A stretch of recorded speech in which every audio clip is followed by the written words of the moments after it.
मेरा एम ये होता था कि अगली बार जब मैं पढ़ूँ तो the amount of time I give it to the subject should be reduce to 1/4 of the initial. जो it is not about what is important what is not. If something is very important but आपको अच्छे से आती है तो आप हो सकता है अगली बार स्किप कर दो। द की इज़ की एग्ज़ाम में, कहने की बात है, एग्ज़ाम में जो शॉर्ट टर्म मेमोरी है वो बहुत ज़्यादा रोल प्ले करेगी एंड सारे सब्जेक्ट रिवाइज करना इज़ नॉट फीजिबल। तो आई वुड रिकमेंड कि आप जो भी पढ़ो, जितना भी पढ़ो आपके हिसाब से, compile it at one place and compile it in a way कि जब आप रिवाइज करो तो आपके कॉन्सेप्ट्स फिर से वो दिमाग में आते रहे। एंड लास्ट 1 मंथ, मतलब depending upon your pace of study, I would recommend कि लास्ट 1 मंथ या 2 वीक्स जो भी, don't pick up anything new. जितने क्वेश्चन बैंक सॉल्व करने हैं, जो भी करना है, सारे क्वेश्चंस करो, जितने कर सकते हो करो, बट पहले करो। एंड में नया मत शुरू करो क्योंकि फिर डिप्रेशन ही होता है और कुछ नहीं होता।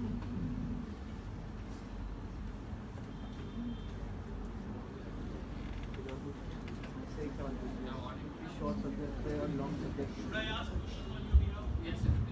Again, the same questions. Which subjects to focus on? That predominantly depends upon आपने MBBS में कैसा पढ़ा है।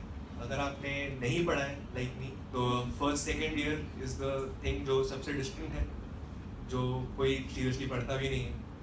एंड बहुत ही साइजेबल प्रोपोर्शन ऑफ क्वेश्चंस आते हैं उससे, स्पेशली सब्जेक्ट्स लाइक बायोकेम वगैरह, जो कि मुझे तो डिफरेंट लैंग्वेज ही लगती थी।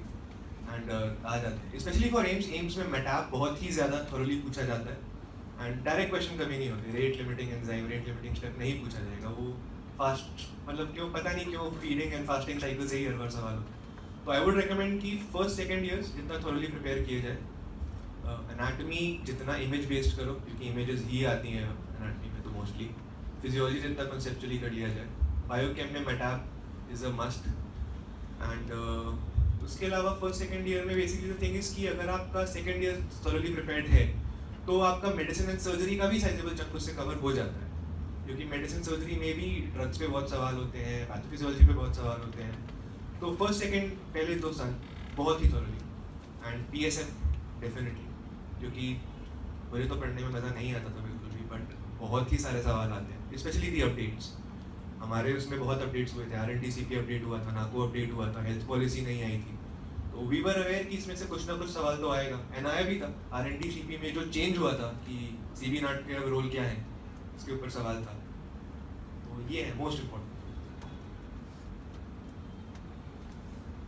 How about the notes and the duration of the keys?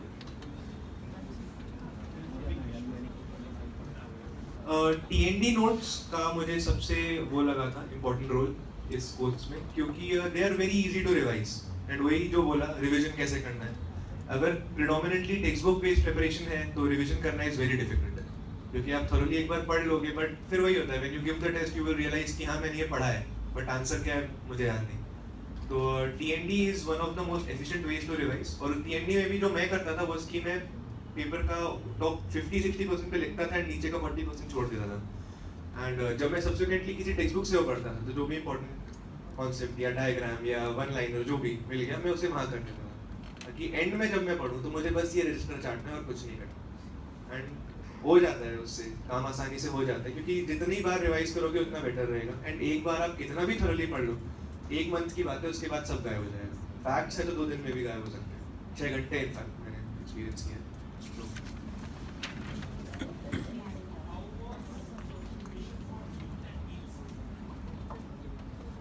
NEET में उनका कोई धर्ममान नहीं है, बहुत ही वाहियात सवाल आते हैं। मेरे माइक्रो के पेपर में इग्नेल और केंगेला पे सवाल थे, for some reason they thought we must know it. And AIIMS to me is a much more conceptual paper, जिसमें ऑन द स्पॉट दिमाग लगाना पड़ता है। एक पहले डिफरेंस ये था कि एम्स वाले इमेजेस पे बहुत फोकस करते थे, बट अब जो मैंने नीट दिया उसमें इमेजेस काफ़ी थी। But one very big difference among AIIMS और नीट के पेपर में जो मैं बोलूँगा इसकी, एम्स के पेपर के लिए you need to be much more practised, specially applying your mind on the spot. क्योंकि फ्रैंकली 1 साल की प्रिपरेशन करने के बाद शायद आपके स्कोर्स में 8 या 9 सवालों का फर्क पड़े। मतलब यू विल नॉट, अनलेस आप बिल्कुल 50 करेक्ट हो। अगर जैसे मतलब आपका इनिशियल प्रिपरेशन में बेस लाइन जो था वो था कि मैं 200 में से 130 सही करना, तो 1 साल ऑफ थरो हार्डकोर प्रिपरेशन के बाद मे बी यू रीच 142 143, मतलब जो मेरे साथ हो। एंड वहाँ पे अगर आप अलर्ट हो, क्वेश्चन समझ रहे हो सब कुछ की, और अपने को कहते हैं ना भाई यार लॉजिक लगा रहे हो, तो उससे ही 4-5 सवाल का फर्क आ जाता है। If you are alert in the paper and you know how to solve the questions despite not knowing everything about them, क्योंकि क्वेश्चन टफ होते हैं, but if you look at the choices you will realise कि maybe somewhere down the line the examiner wants you to rule out the 3 most obvious things instead of knowing the fact directly. तो ये तो बहुत ही important है in my opinion for AIMS, much more than NEET, which कितना भी easy or tough हो will mostly be a fact based paper. You are totally emphasizing upon the image-based question pattern. That is how why was it beneficial for you and why are visual-based image हाँ, images are exceptionally important because पहली बात पहचाननी होती हैं, बहुत सारी आती हैं, and secondly if you can look through the image, अगर आप image पहचान गए तो क्वेश्चन कभी टफ नहीं होता। क्वेश्चन का मेन पार्ट इमेज ही है, आपने पहचान लिया तो उसके नीचे बहुत ही कुछ इजी सा ऑप्शंस होंगे। तो it is very important to be thorough with the images and whatever is the best वे।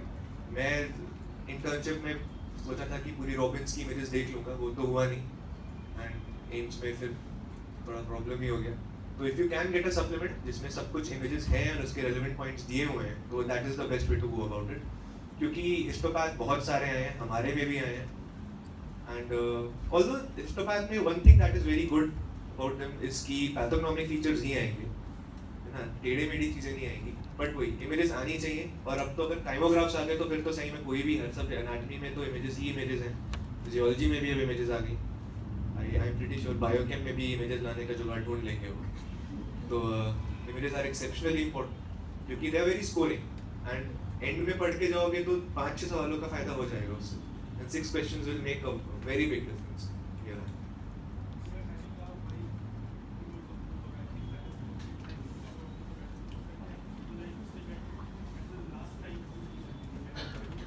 वही जो स्पेसिफिकली एग्जाम बेस्ड इंटरवेंशंस हैं, जैसे कि पिक्चर्स देखना वगैरह, एग्जाम के जितने पास हों उतना बेटर है। ऑब्वियसली अगर आपने एमबीबीएस में थ्रू आउट एमबीबीएस अच्छे से पढ़ा है तो nothing can beat that, but हाँ पेपर से पहले अगर आप सारे इमेजेस से थॉरो होके जा रहे हो, it will be a very big help for you, क्योंकि 200 में व्हाट 70 इमेजेस तो आनी ही आनी है, हर साल होती हैं, हो सकता है कभी 80-90 भी पहुंच जाए। तो अगर हाफ ऑफ द पेपर रफली इमेजेस से आ रहा है तो उसमें थॉरो होना इज अ मस्ट अगर आपको रैंक चाहिए।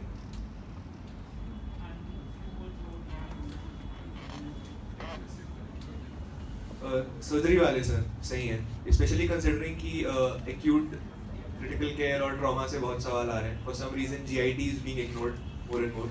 हमारे पेपर में भी सीए ब्रेस्ट से 3 सवाल थे, थायराइड से सवाल थे, जीआईटी से सब मेजर सवाल नहीं थे, ट्रॉमा से थे।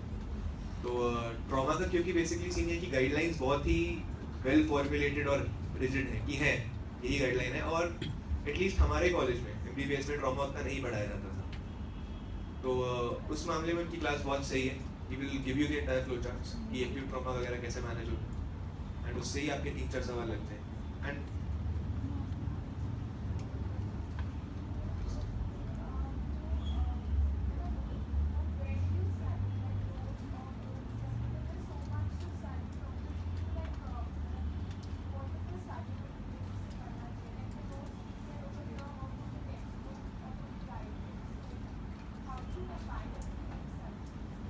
it depends कि आप अब preparation के किस level। The question is कि which books to study, should we go for notes packages or textbooks? If somebody is doing their MBBS तो यार सबसे मोटी किताब उठाओ जो आपकी